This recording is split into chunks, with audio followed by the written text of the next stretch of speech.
All right, everyone. The COGCC opening rulemaking listening session will come to order. Really great turnout. Really appreciate folks being here, especially from this Erie area. I really appreciate being in Erie, allowing us to have this public meeting. Oh, I'm sorry. Is that working? Okay. Hello? Hello? Okay. This public meeting to be held here. The COGCC has been conducting some meetings on the road. A few weeks ago, it met in Glenwood Springs, and we were able to hear from folks from the Western Slope, which was very helpful. And we want to hear from folks in this part of Colorado too. So again, I really appreciate everyone being here. And trying to think what else. Before we start in, I want to recognize Director Robbins. Let's do roll call. Yep. That'd be great. Roll call first. All right, I will begin. Commissioner Boygan. Here. Commissioner Eaton. Here. Commissioner Gibbs. Here. Commissioner Hahn. Commissioner Hopkins. Here. Commissioner Jolan. Here. Commissioner Mesner. Here. Commissioner Overturf. Here. Commissioner Putnam. Mr. Chair, you have 7 out of 9 commissioners present. Great. Thank you so much. Director Robbins. Thank you, Chairman Gibbs. So I wanted to go over a few topics as we get started for this meeting. Again, we appreciate everyone attending, but we do have a few sort of administrative things that we need to talk about. First, this is a session in which the Oil and Gas Conservation Commissioners are able to listen to members of the public about the upcoming rulemakings. We have 4 rulemakings that are agendized. We have a rulemaking around alternative site analysis, a rulemaking around flow lines, a rulemaking around mission change under 181, the change in our mission, and we have a rulemaking around cumulative impacts. And this meeting was set so that we could hear from members of the community about those 4 rulemakings. We had a similar meeting in Glenwood Springs recently. Yesterday we had a meeting in Thornton, and we wanted to have this meeting, and we did this purposefully during the evening hours to allow a different segment of Colorado to come and speak to the commissioners about those 4 rulemakings. I know that one issue that is important to constituents of Colorado in this area is a certain oil and gas location that is being looked at by me and my staff. That's the Acme pad. I opened up the Acme pad for public comment last week, and that public comment will close tomorrow. We will not be taking public comment on Acme tonight. That is not a matter that's before the commission. That's a matter that's before me as an administrative decision at this point. If you do want to talk about Acme, we would love to hear your comments, and you can go into the room next door. I have my staff in there, and they can help facilitate getting you to the right spot on the website where you can actually file written testimony, attach documents, whatever you like about the Acme pad. So if folks get up, and folks may come in later and they want to talk about Acme, we'll divert them into the other room. A second point that we wanted to make is we do have another room. So we're doing things a little bit differently tonight. Normally the commissioners are here for rulemaking. We thought that since we were going to be up here, that maybe it would be helpful to members of the community for us to bring some of my staff, the commission staff, and we have tables set up in the other room. So if you have questions about the Colorado Oil and Gas Commission, our rulemaking, our orphan well program, our engineering staff, our environmental staff, any questions, I've got half a dozen or so experts, managers that have come up and providing their time this evening to help answer questions from members of the community. And they're more than willing to talk with you about issues that you would like answers or to discuss topics about. Further down the line on administrative pieces, this room has a hard number of 80 people that can be in the room. And so if right now we're not at capacity, and I would encourage everyone, we need everyone to sit down so that we can know what our capacity is. If we get beyond 80, the folks are going to tell us that we're going to have to pull people out of the room. So if we get past capacity and you've had your chance to make your public comment, If you could leave so that we can allow other folks to come in and provide public comment, we would appreciate that.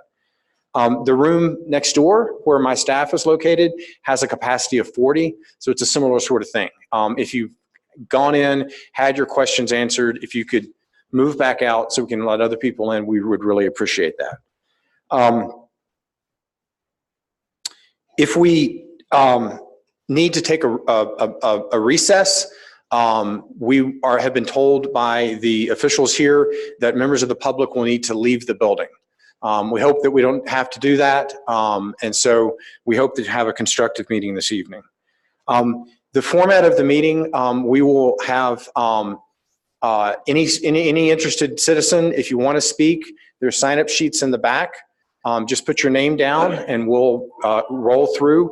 We're going to call elected officials up first, and elected officials will have 5 minutes, and they can speak on any of the 4 rulemakings. Following that, we'll call up people as they've signed up. Tonight, each member of the public will have 3 minutes to speak, and you can speak on any of the 4 rules. But you will only speak once. Yesterday, we did it a little bit different, but for tonight's, everyone gets 3 minutes. You can speak once, and you can speak about whichever of the rules you desire to speak about. Okay, I think I covered all of the administrative topics. Our folks next door. Megan, please explain what it is that I forgot to explain. And this is my communications officer, Megan Castle. Everybody, thank you so much for coming today. So we're very grateful to the Erie Community Rec Center for letting us be here. We just want to remind folks that there's a lot of people here that are not here for this meeting, and they're here for other reasons. So we just don't want to be there and enjoy this. So we do have the youth dance group, we have an Alzheimer's group, and there's other people. So let's just remember that these people are here too, and just be respectful of them. Thank you very much again for coming. Yeah. One last little piece. If you want to come up and take pictures when someone's speaking, if you could be from this member of the press backwards and not over here, Christian, thank you. You didn't know that, so I just now announced that. So that way we keep folks kind of, on that side. So, okay. Director Gibbs, or Chairman Gibbs, I would turn it back to you for our public policy. Great. Thank you so much, Director Robbins. And again, I really appreciate everyone being here. We had a really great, productive meeting and heard from a lot of folks yesterday at our Thornton meeting. And looking around the room, I see some of the folks that were there yesterday as well. So I'm glad to see folks yesterday. I'm glad to see some new faces here today as well. So the folks that were there yesterday, you've already heard kind of the rules and policies on testifying, but for the new folks, I just want to spell out the rules and regulations for the rules of conduct that we expect everyone to go by today. So the Colorado Oil and Gas Conservation Commission has in place a policy to ensure that people of all opinions are comfortable attending public meetings and hearings and are able to express their opinions without fear or intimidation. As public hearings and meetings are official civil proceedings, it is the policy of the COGCC that the following rules of conduct be observed for all hearings in order to facilitate an orderly, respectful, and fair discussion where all points of view may be heard and the Commission may conduct its business. Rules of conduct. It is inappropriate to cheer, boo, hiss, talk, cry out loud, applaud, or interrupt a speaker or the proceedings in these manners. Members of the public are not expected to agree on all issues, but shall respect the process so that all viewpoints are heard. The waving or posting of signs, banners, or other materials in the hearing room is not allowed. So that everyone can hear the proceedings, side conversations must be taken outside the hearing room. The use of profanity, threatening, or abusive language is not allowed. The placement of electronic recording devices and cameras, including but not limited to audio recordings, video cameras, still cameras, motion pictures, smartphones, microphones, may be regulated by me, the chair, to avoid interference and to keep the meeting orderly. In accordance with the COGCC policy and Colorado state law, disruption of a public hearing or meeting by the audience members will not be tolerated. Disruption is defined as significantly obstructing or interfering with the meeting by physical action, verbal utterance, or other means. Individuals and or groups who attempt to disrupt a commission meeting or who attempt to thwart the ability of specific speakers to address the commission will be asked to stop the disruption. If further disruption continues at the discretion of me, the chair, those individuals may be subject to removal by law enforcement from the public hearing, and depending on the seriousness of the violation, may be prosecuted under state law. The chair also has the discretion, if necessary, to ensure an orderly and safe meeting to clear the hearing room. We unfortunately had to do that yesterday. The state of Colorado has a long and storied tradition of protecting First Amendment rights and taking extensive public input on policy and legislative matters. However, the commission must be able to both hear from the public and conduct the commissioner's business effectively. So with that, everyone agree to that? Let's see everyone raise their hands. Come on. No. Okay. But I just want to be clear, because we're all in this together. We do really want to hear from everyone, but I want to make sure that we're all playing by the same rules. So with that, let's get started. Does that sound good? So I know that my friend, Commissioner Elise Jones, is here, Boulder County Commissioner. And if there are other elected officials, just know that I'm going to call you up next. So Commissioner Jones, please come on down. Thank you, Chairman Gibbs. As was said, my name is Elise Jones. I'm a Boulder County Commissioner, and I really appreciate the opportunity to speak to you today. This is an issue of utmost concern to my constituents. I am no stranger to testifying before the Commission, but this is my first opportunity to speak to the new Commission, so I want to thank each of you and Director Robbins for your service. In particular, the energy and long hours you're going to put into the huge and very important task of implementing Senate Bill 181. So thank you for that. And I also want to thank the Commission for holding these additional extra listening sessions out in the community, particularly after the workday, so that we can maximize public input. So starting off with flow lines. First off, Boulder County supports mapping of existing lines, both active and deactivated, public disclosure of that information, as well as their inspection to ensure public safety. We've testified to the importance of having these locations, these line locations made available at the flow line rulemaking that took place back in 2017 and 2018. And we are very happy to see that this topic is being re-examined now and given the attention that it needs. Boulder County staff was at your hearing yesterday, and there seemed to be a lot of confusion about regulating various types of line, who has the authority over what types of lines. But the take-home message seems to be that there's some gaps that need to be filled, particularly with respect to safety and integrity management. And so we would encourage you to take full advantage of all of the authority that you have as redefined under Senate Bill 181. Identify the gaps that exist and don't be put off by jurisdictional confusion. Let's be proactive about this, work with other state agencies, the state legislature if we need, form partnerships, but we need to address those gaps. So we encourage you to do all that you can in that matter. We know very clearly from Firestone, there's a public safety hazard when we don't address this issue, and we don't need leaks anywhere. So please be bold in that regard. With regards to the COGCC's mission change, alternative location analysis process, and evaluation of cumulative impacts, it is critical, and I underscore critical, that we see a difference in how drilling takes place in a post-Senate Bill 181 world. Your mission has changed. As a result, the standards, the processes, and the analysis that you adopt in your rules will need to see that change through. You'll need to develop a framework that scrutinizes oil and gas development through a different lens, that prioritizes protection of people and the environment, that holds operators to a higher standard, and will ensure better outcomes for Coloradans across the state. The question we want to ask is, how are Coloradans' lives going to be better in a post-181 world? Everyone is anxious to see how you're going to protect public health, safety, welfare, and the environment, protect further deterioration of air quality, and eliminate the conflicts that have erupted in recent years up and down the Front Range in particular, where we're seeing an invasive industry affect the lives and health of our residents with neighborhood drilling. Protecting Coloradans under the expectations laid out in 181 is going to involve taking a hard look at the existing impacts that result from oil and gas development, particularly near populated areas. How are those impacts going to be lessened under a new set of rules? And more pointedly, are those impacts acceptable under the new directive from Senate Bill 181?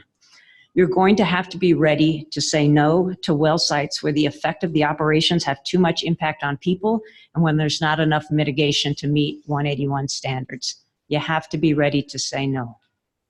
We understand the concept of cumulative impacts and alternative site analysis is relatively new to this commission, but I would let you know that local governments around the state have been evaluating proposals like mining operations, telecom towers, and the like. We've been doing this for decades.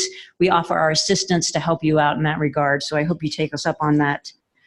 Cumulative impact evaluation involves taking a look at how impacts may be concentrated in the context of other development. Things like traffic and air quality affected not just by this one proposal, but its proximity to others and to people and to wildlife. And this may mean that operators have to make very substantial changes to the timing or to the extent of their projects. Alternative site analysis will need to involve not just a justification by the operator as to why the selected location is their only choice, but a real look at other options, at their pros and cons. Ultimately, the state is going to have to make a determination on whether a proposal from operators can be modified and conditioned appropriately, or whether it has to go back to the drawing board or even the trash can. This means real scrutiny, real analysis, resulting in decisions that put public health and the environment first. Let me just close by saying, I urge you to be as bold and as protective as you possibly can be. Thank you. Thank you, Commissioner. Thank you for your service. Are there any other elected officials here? County or municipal? Yep. Please come on down and please introduce yourself.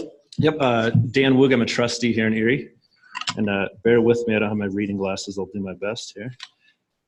Thank you. As the COGCC moves ahead with new flow line rulemakings, one thing I want to make crystal clear is that it is critical that a single entity like 811 manage this process to protect public safety. Any new rules need to maintain this certainty and clarity for the benefit of all Coloradans. Water, power, and oil and natural gas lines are built, maintained, and updated continually.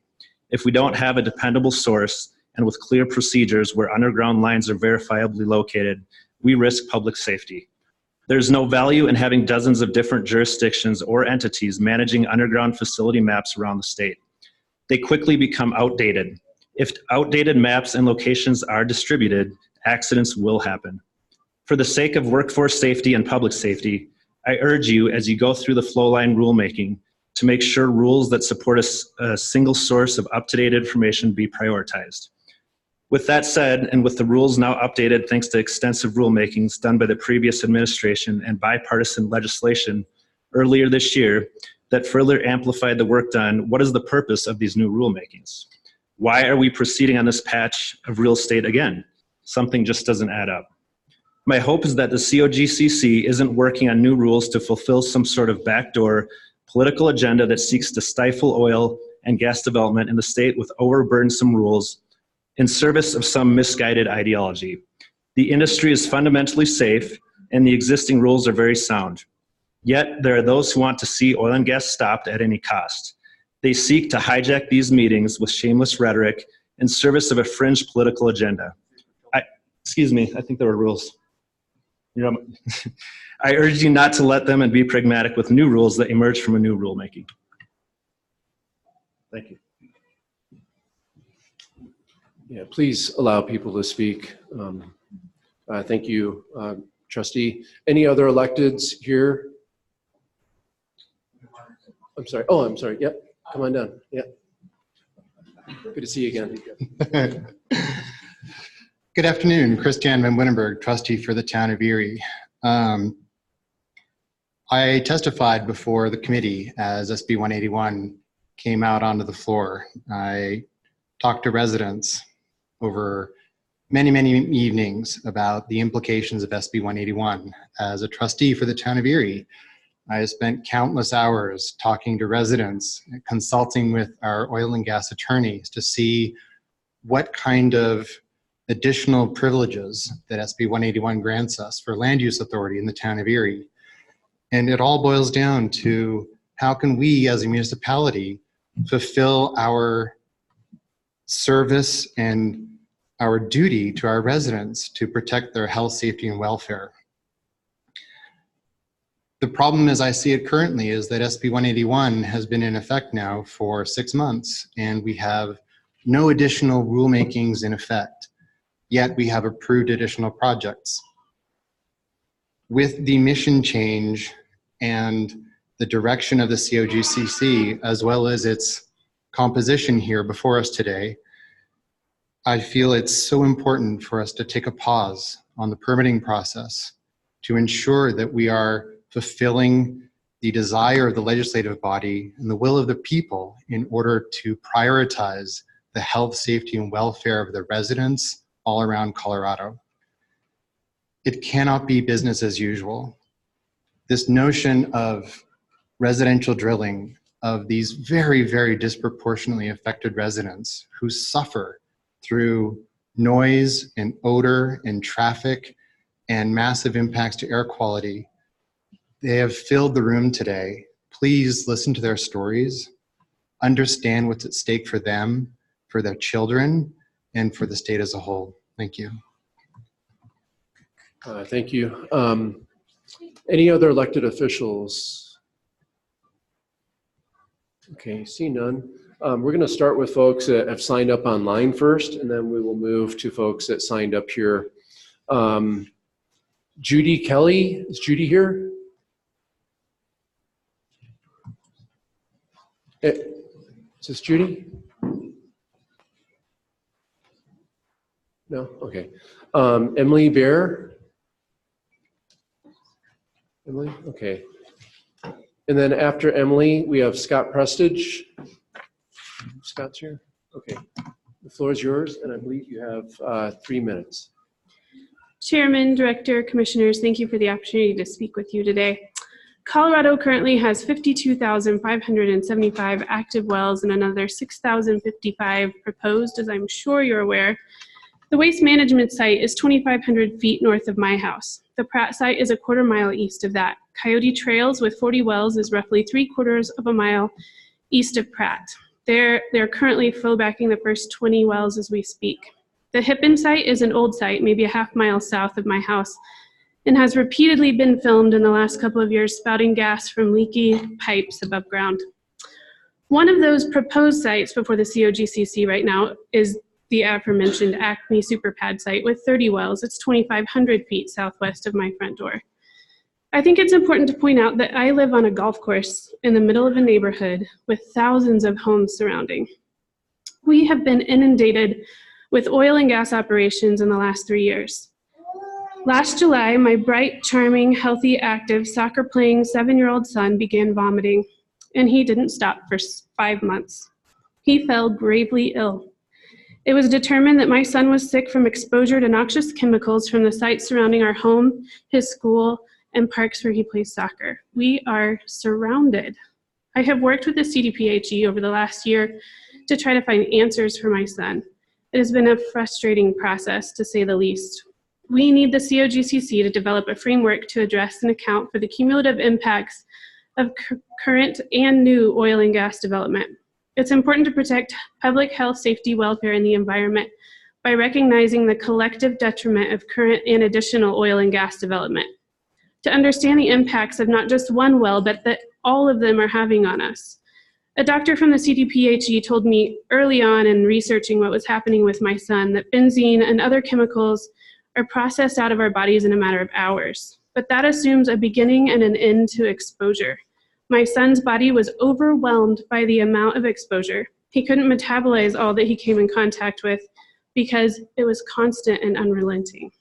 We need the COGCC to establish metrics and actionable regulations that regulate the uninhibited oil and gas development that has occurred to date and measures its approval of new oil and gas development to public health, safety, welfare, and the environment, which means who should end the dangerous practice of neighborhood drilling. Thank you. Thank you, Emily. Scott Pressage. And then next in line is William Allison and then Vince Miller. Could I hand this to you all? Can you get that to Ms. Larson, please?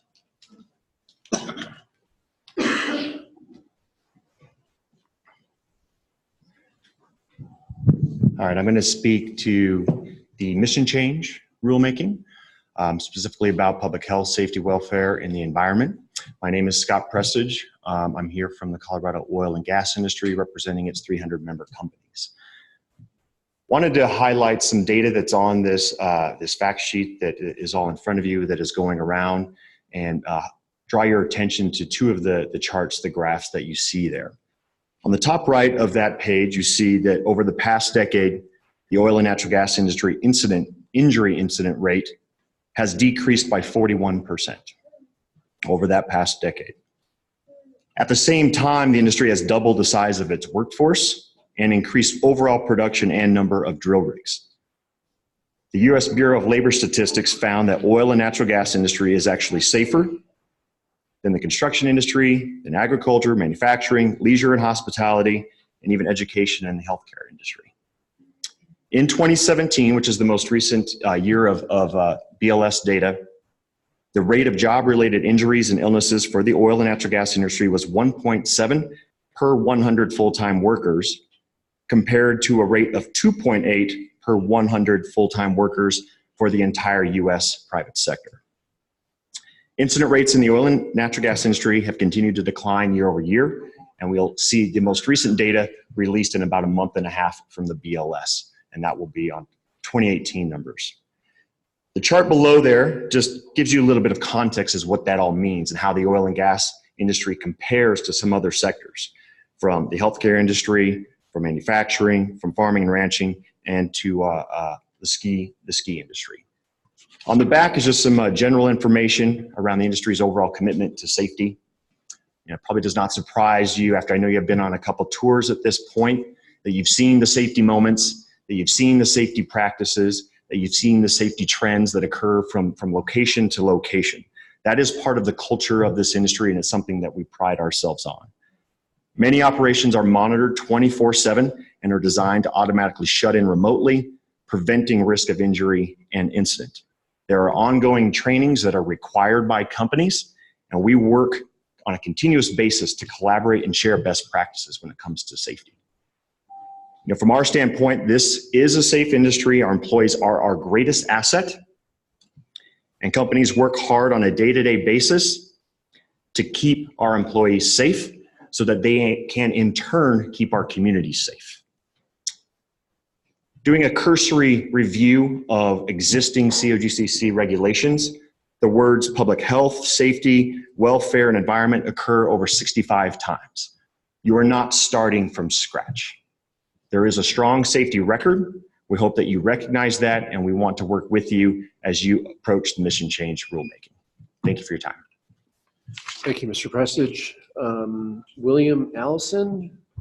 Mr. Chair? Yeah. I'm sorry, could I, the previous witness, the woman whose son was sick, Miss Emily Bear? could I ask her a question?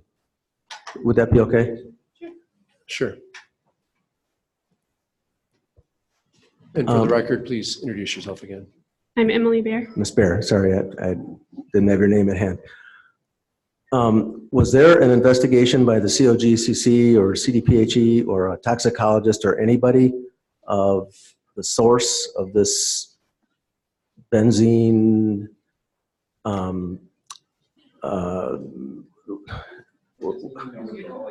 exposure, thank you, that your son apparently experienced? All of the investigations were initiated by myself because the timeline was such that he started throwing up in July, and I don't know if you've ever had a sick child, but it's kind of all-encompassing, and that's really all you think about. So we were going to doctor's appointments and hospitals and rushing to the ER. At no point in the early weeks did anyone suggest exposure? I didn't know to think about that. I didn't know what to look for. So no, there was no investigation. I didn't know to contact the CDPHE. Wasn't thinking about a health department or the COGCC.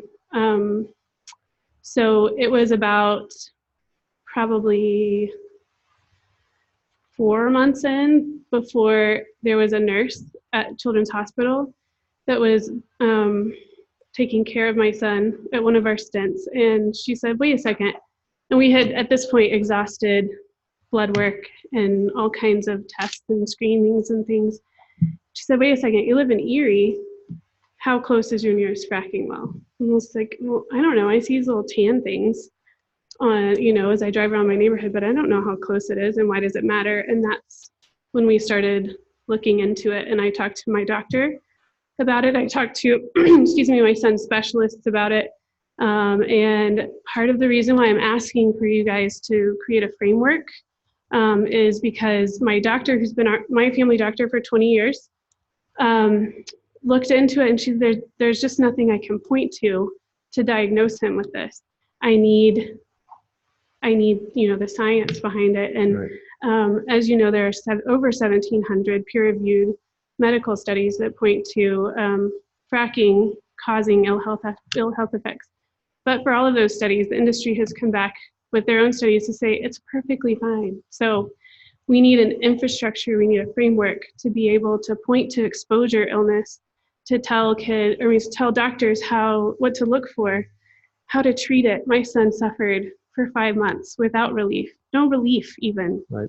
So that would be helpful to just even bring relief to people who are suffering.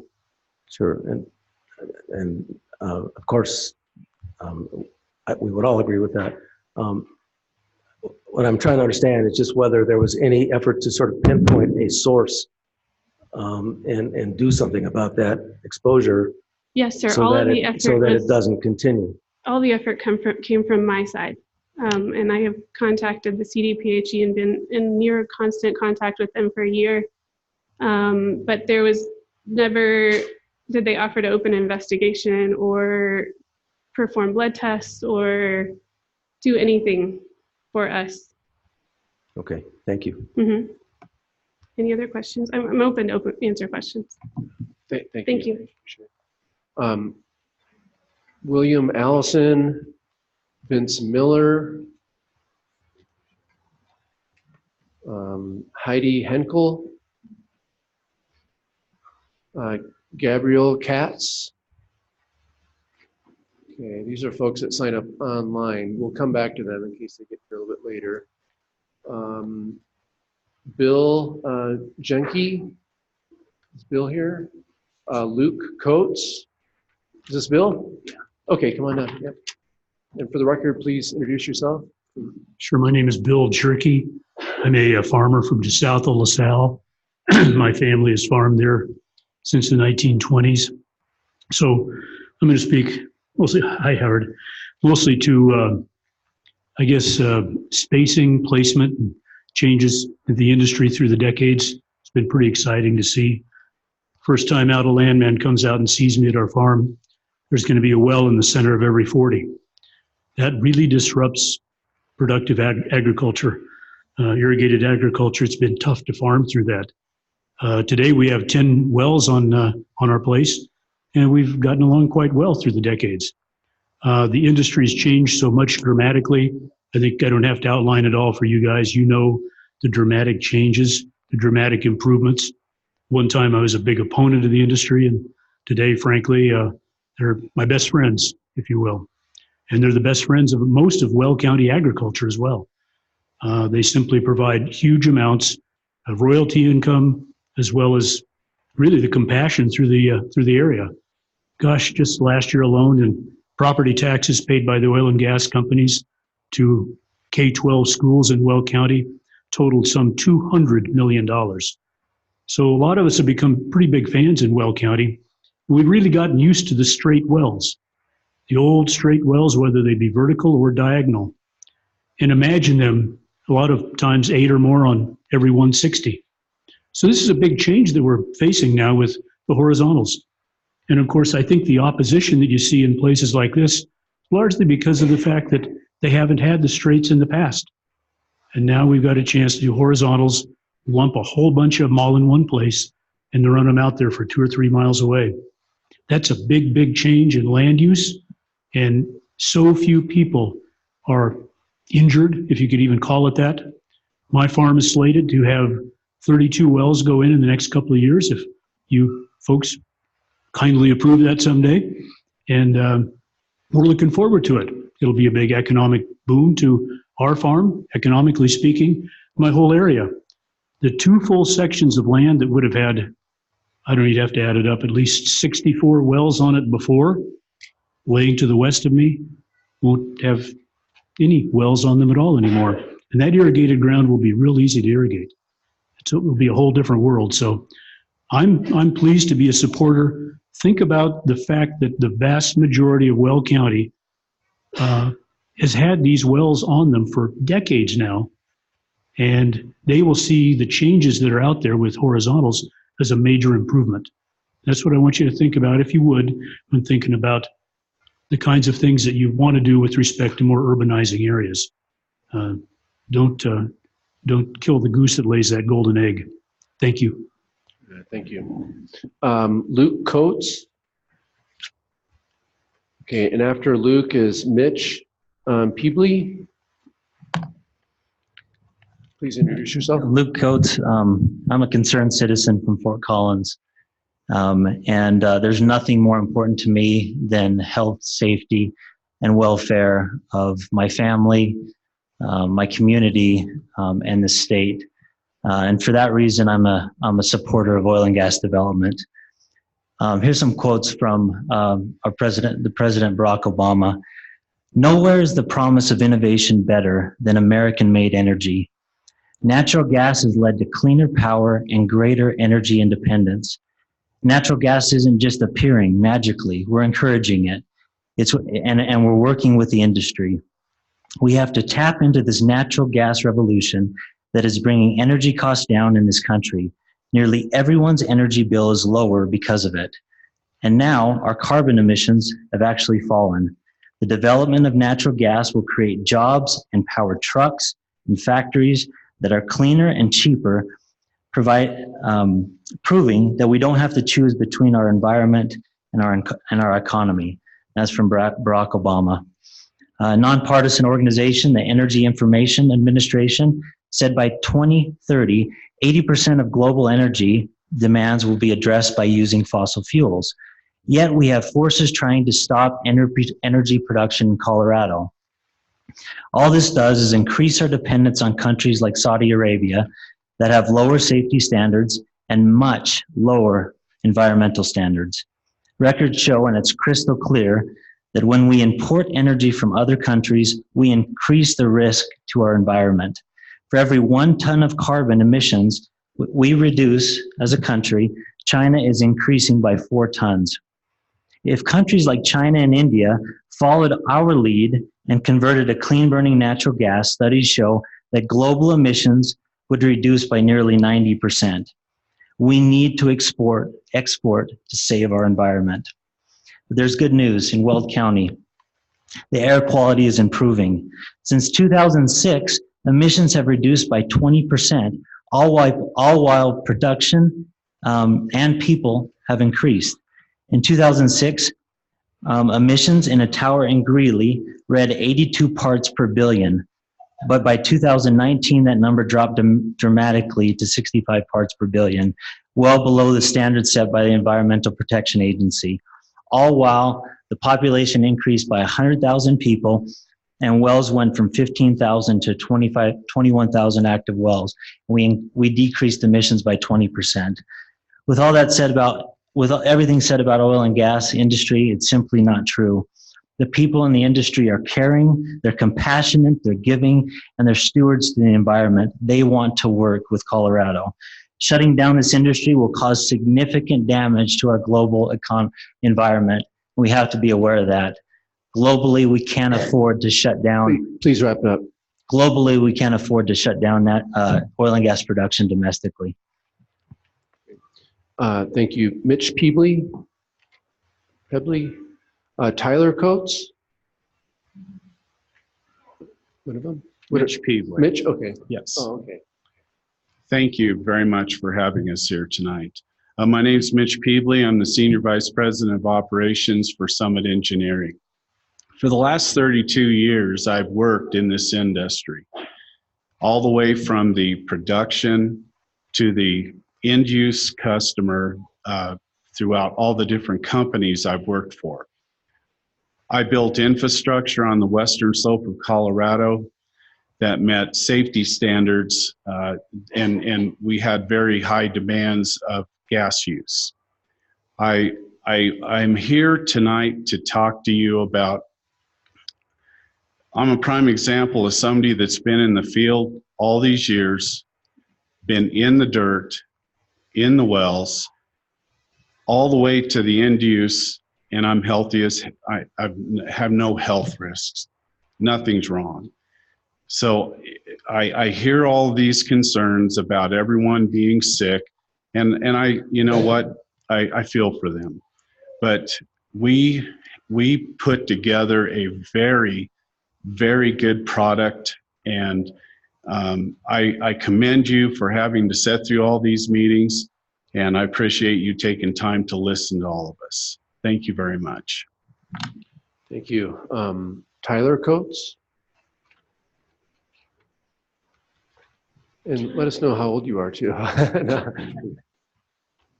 We'll get up.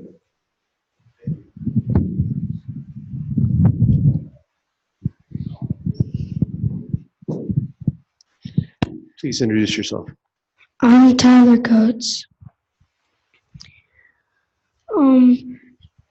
So 2 weeks ago, I was at Eco Week with my friends and my grade, and we were going on the hike on the second day, and about halfway through on the hike, the nature guide asked me what does your hat stand for, and I was wearing this hat, and I said it's oil and gas Colorado, and he said, did you know that oil and gas kills the environment? And I said no, it doesn't, and because there's no proof that it does, because when we were up in the mountains, me and my friends rarely call things beautiful, and up there, like, all the views we saw were beautiful, and everybody uses oil and gas daily, like for your cars and everything. And me and my family use oil and gas every day, and I'm very thankful for oil and gas. Thank you, Tyler. And I know it's hard to get up and speak sometimes in public, especially for adults or especially little kids. So thank you. You should get, whether or not people agree with what he said or not, extra credit from your teacher or something like that. Daniel Renshaw? Sir, okay, come on down. And then next up is Rachel Bakken. I'm not really sure it's fair that I get to follow that, but I guess here we go. So first off, I want to thank everybody for being out here. I know that this is a hot topic for, literally everyone, it seems. As a former Marine, I appreciate everybody that comes in here to fight for what they believe in, whether it's what I believe in or not. With that being said, I do not work in the oil industry. I'm a financial advisor, but a lot of my clients are oil industry people. And so I want to talk a little bit on the impact that I see with them. Most of my clients are not college graduates yet. They've been able to secure a job that earns around $100,000 a year or more. Okay, that's a tremendous thing when you consider that the second problem with debt in America right now is college student loans, right? Over $2 trillion, or right around $2 trillion, changes daily. So they're able to rise above their station, let's say, even if they're not born to go get a degree in college and everything like that. With that also being said, the oil and gas industry, I worked in it for 8 years. I was a hazmat technician. One of the things that we can see exposure is VOCs. You guys know this. They're measured everywhere. I was looking it up, and I have 2 children myself, and I know that if one of them was sick, I would be on absolutely the same crusade that nice woman was on to make sure that my kids got the best care possible. With that also being said, the NIOSH guide shows that the evacuation distance for benzene, for a large benzene spill, downwind is 1,000 feet. 1,000 feet, okay? That's the evacuation distance. That's so that you get into the green zone, or the area where it's safe to have people without fresh air on. So just for reference, benzene, what we're referring to, 1,000 feet downwind from a large spill, okay? So, and we have ways to measure that. It's measured pretty much everywhere.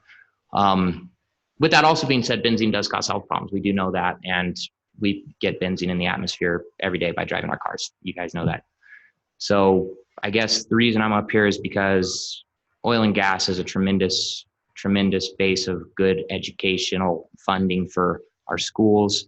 It's great income for people that maybe initially start out economically disadvantaged and have an opportunity to go to college, and it gives them an opportunity to rise above their station, maybe have some sort of life that doesn't revolve around, maybe their educational limits. So I'm here to say thank you, everybody, for being here, for fighting for what you believe in, and for myself, from what I've seen, I fully support the oil and gas industry, and I know that they work really safe and really hard to make things safer year over year. Thank you. Thank you. Rachel Balkin, and then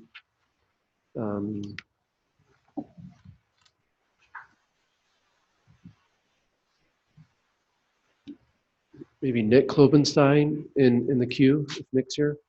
Okay. Rachel, please proceed. I'm Rachel Balcom. I live in the Erie Air Park. I prepared comments specifically on cumulative effects before I realized we could speak more generally, so I'm sorry for being a little bit narrow. I would like to advocate that studies of cumulative effects of hydraulic fracturing consider impacts, not site by site or even company by company, but within the context of local, regional, and state air and water conditions. Weld County, as you know, is one of the most drilled counties in the nation, but the effects of our activities here spread far beyond our borders, so too with each individual well project. Accordingly, studies to determine cumulative impacts of each well must focus on the overall regional conditions of our air and water. As we all know, the Front Range has an unacceptably low grade from the EPA and air quality, while we also know that oil and gas is responsible for a significant percentage of our VOCs and high ozone levels, which I'll say more about in a second. Moreover, each hydraulic fracturing well consumes millions of gallons of unrecoverable water, while in the last 2 decades, the state has gone in and out of drought. And keep in mind that Colorado is a headwater state and legally already owes a significant percentage of its water to neighboring states. 6 years ago, Jessica Gilman of the NOAA found that 1/3 of the benzene in Erie specifically came from oil and gas. We currently have 5 times more wells in the state than we did when Gilman did this research. And Weld County, it has a disproportionate number of those added wells. One can reasonably infer that the percentage of benzene created by oil and gas has grown in proportion to the wells added. The good news is, you certainly should not take my word for it, or Crestone's word, or Extraction's word. Studies must be conducted to determine the regional effects of hydraulic fracturing on our air quality, our water quality, and resulting epidemiological effects on the human population. Only after such comprehensive research is done should it be determined that any hydraulic fracturing project is safe to proceed. Thank you. Nick Klobenstein. Nick, one down. The next is Janet Roast, and then Claudia Troxel. Thank you. And it's Klebenstein. Oh, I'm sorry. It's okay. It's chicken scratch. Thank you for the ability to address the COGCC. These remarks will center around my concern that the COGCC is engaging in a duplicative rulemaking that is nothing more than a veiled attempt at banning the oil and gas industry development in Colorado. Just last night, CBS News reported, and I quote, 5 months after Senate Bill 181 took effect, drilling permits are down 60% from what they've averaged over the last decade. One operator has declared bankruptcy, and 10 local communities have passed moratoriums on new drilling. The same story quoted the CEO of COGA as saying, there's uncertainty for our operators as to what they can do as they wait for permits. Do they begin delaying construction schedules? This is a pivotal time for our industry. Not only that, before Senate Bill 181 was signed by Governor Polis, Director Robbins promised that permitting would continue business as usual under the new law, with some wells only receiving, quote, a little more analysis. Well, according to the Denver Post, Director Robbins said something very different after the Green New Deal activists protest yesterday's COGCC hearing in Thornton. He said the number of new location approvals will not return to their pre-Senate Bill 181 levels. That's not the same as business as usual. Promises made, promises broken. That's what we've seen so far from the Polis administration in Senate Bill 181. As most of us well know, new rules take time to implement. The fact that this body is scrapping the toughest regulations in the nation should sound alarm bells across the regulated community. They could be next. During this process, we've seen people from environmental groups berate commissioners and people from industry at hearings with impunity. What's worse, our own governor has dismissed as silly concerns from industry about the future of oil and gas jobs in Colorado. It's starting to feel as though Governor Polis believes job losses are no big deal if it's from an industry that's repugnant to his cause. Colorado didn't used to be this way. There was a time where people would work together to come up with common sense solutions to big problems facing the state. For years, industry has worked with state agencies to come up with some of the nation's strongest regulations while permitting industry to continue operating. That's because we were all working towards a common goal, a Colorado for all of us, not just some of us. Let's go back to this way. It's not too late. Thank you for your time. Thank you. Janet Roast. Janet? Is this Janet? This is Janet. Okay, great. And next in queue is Claudia Troxel. Is Claudia here? Yes. Okay, great. Please proceed. Good afternoon. My name is Janet Rost, and I'm here representing myself and my 3 children who all work in the oil and gas industry. And thank you for your time and service serving on this commission. I've been in this industry since 1978. That's 40 years. Over that period of time, I've been proud that the way business is done has evolved to be one that is very cognizant, very much concerned about the health and safety of not only its employees, but also to the citizens of the states they operate in. Before SB 181, I was working for a Weld County operator evaluating all their wells. They had 600 wells that they were going to plug and replace with horizontals, freeing up many acres of land. Well, I lost that job because of the Senate bill. I am doing work now for somebody else. I remember the terrible brown clouds of the 70s, 80s, and 90s, and because of the production of natural gas and at replacing coal as a reliable, affordable source of electricity, our state has benefited from 45% improvement of our air and environment, even though drilling has increased dramatically over that time span. Affordable, reliable energy is the key to any prosperous nation. Without that, you get third world nations. While I'm absolutely not against alternatives, I actually try to use renewable energy I can get and afford. The reliability of 100% renewables is not at this time feasible, and it won't be for many years. We also need reliable and affordable energy for national security. With solely relying on renewables, I fear we weaken our nation and will cause an energy crisis like none we've ever witnessed. Many of the people in this room protesting haven't even faced an energy crisis. I saw one in the early 70s, and it's scary to have to sit in lines to fill your car with gas to go to work or school. I don't want to return to that. One more issue that I can't really wrap my brain around is all the complaints of people who blame the drilling on health issues. I don't doubt these people have those maladies, but is drilling at the heart of the cause? Why don't we have any of those complaints out of the people in the field, the people working on the rigs. If anything, they get more exposure than anyone 1,000 feet away.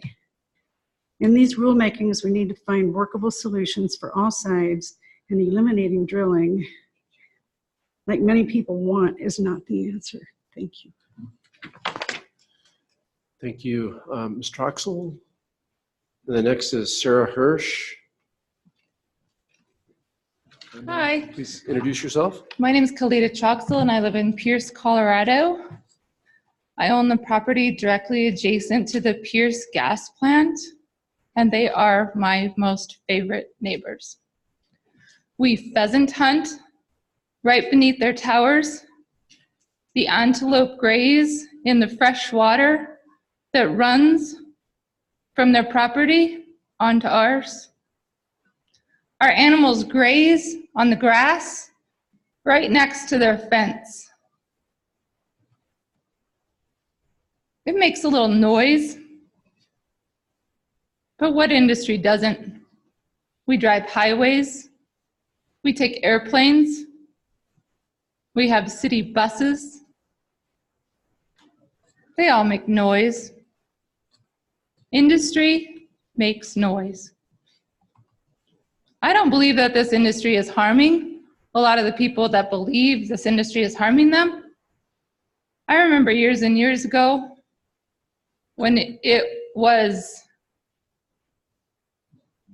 commonplace to believe that unleaded fuel was the answer to all of our problems. And then natural gas was the answer to all of our problems. And now we're sitting here trying to eliminate the oil and gas industry and chop the legs off the natural gas industry that is benefiting all of us in Colorado, from the most southern border to the most northern border, to the eastern border, to the western border.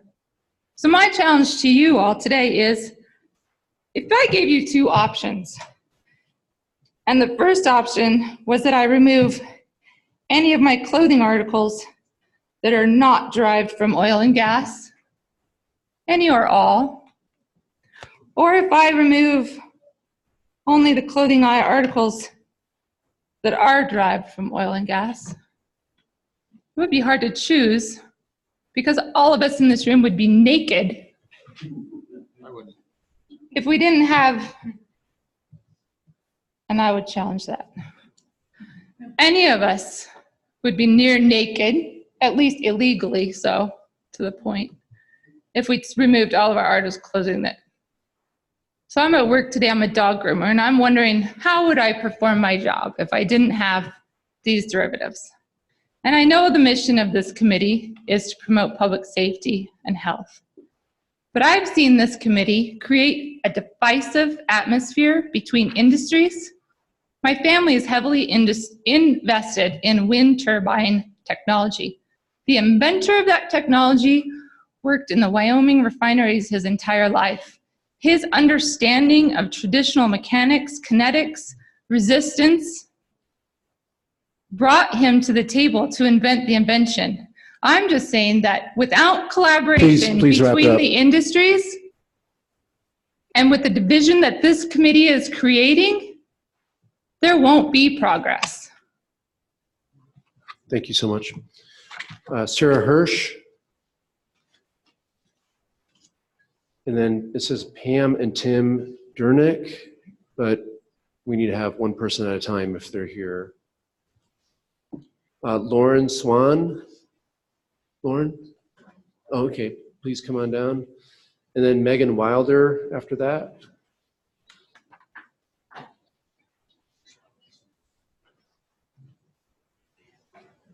Lauren, whenever you're ready, please introduce yourself.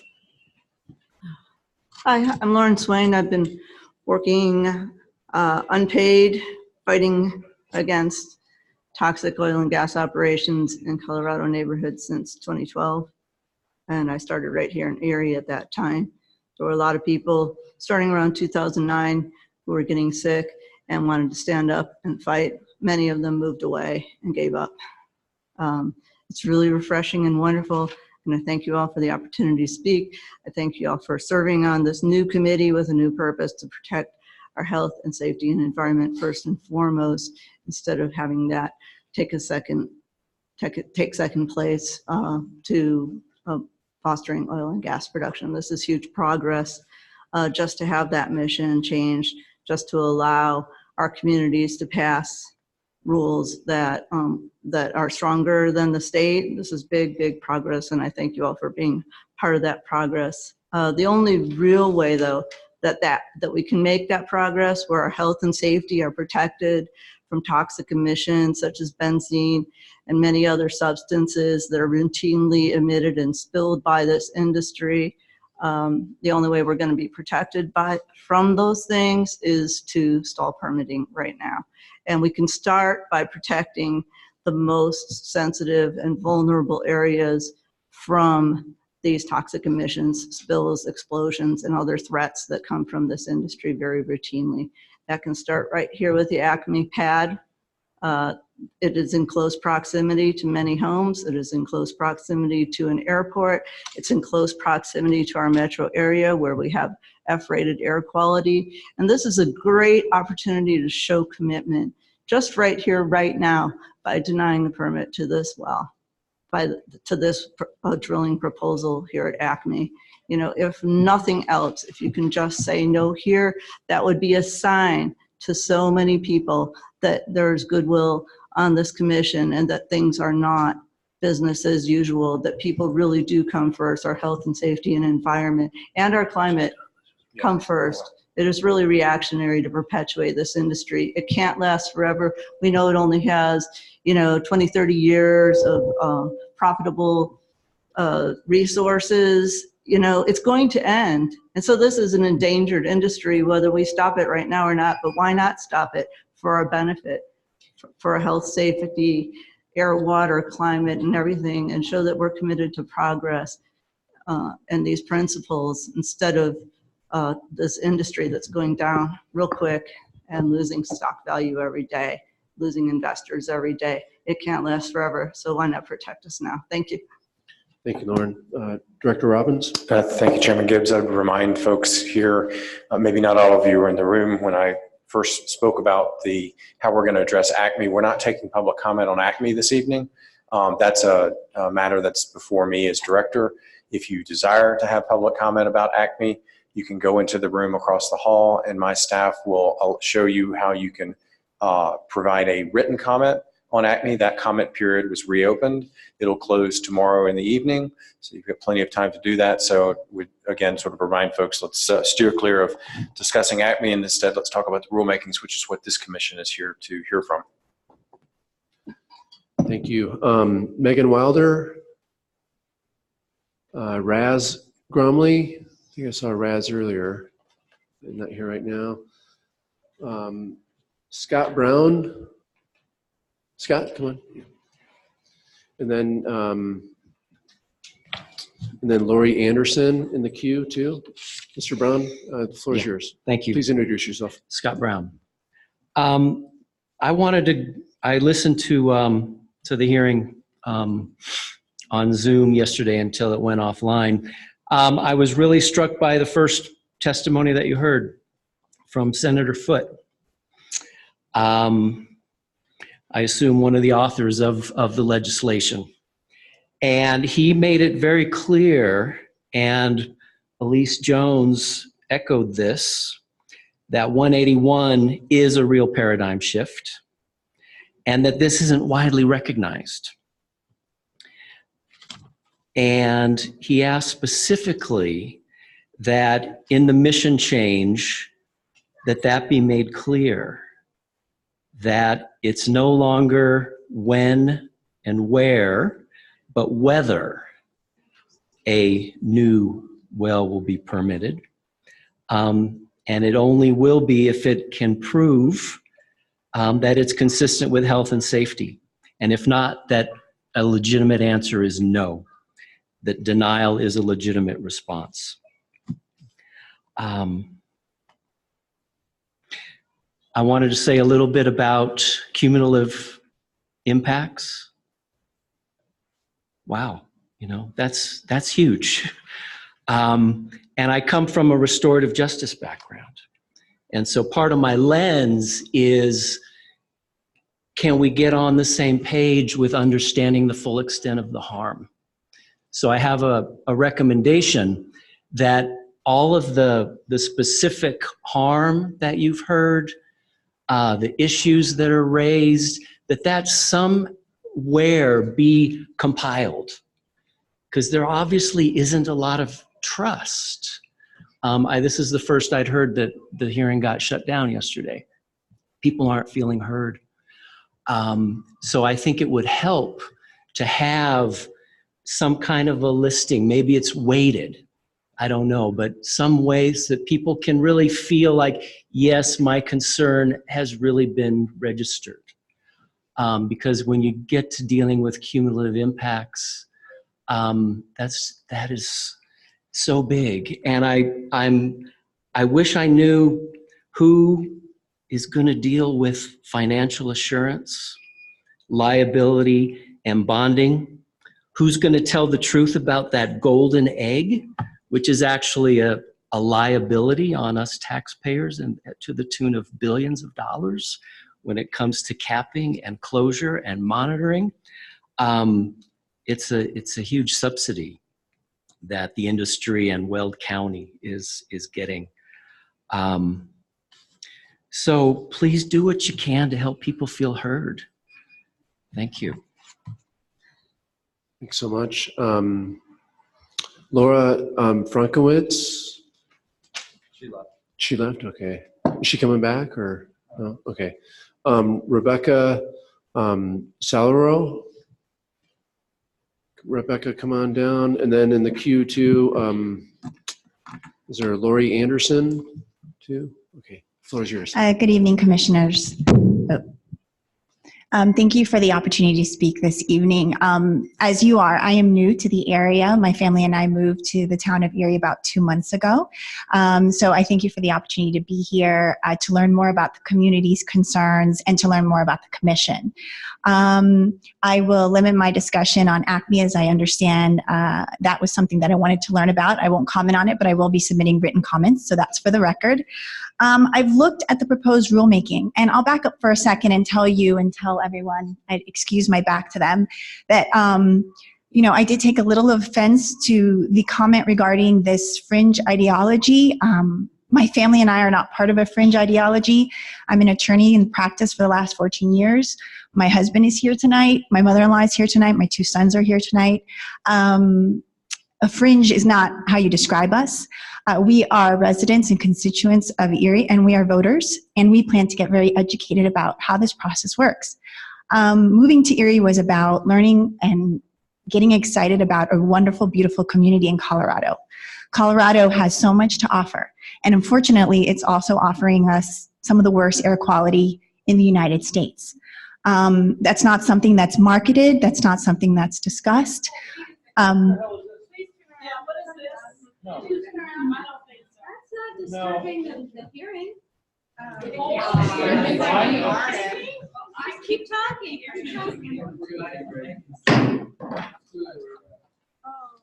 Oh, come on.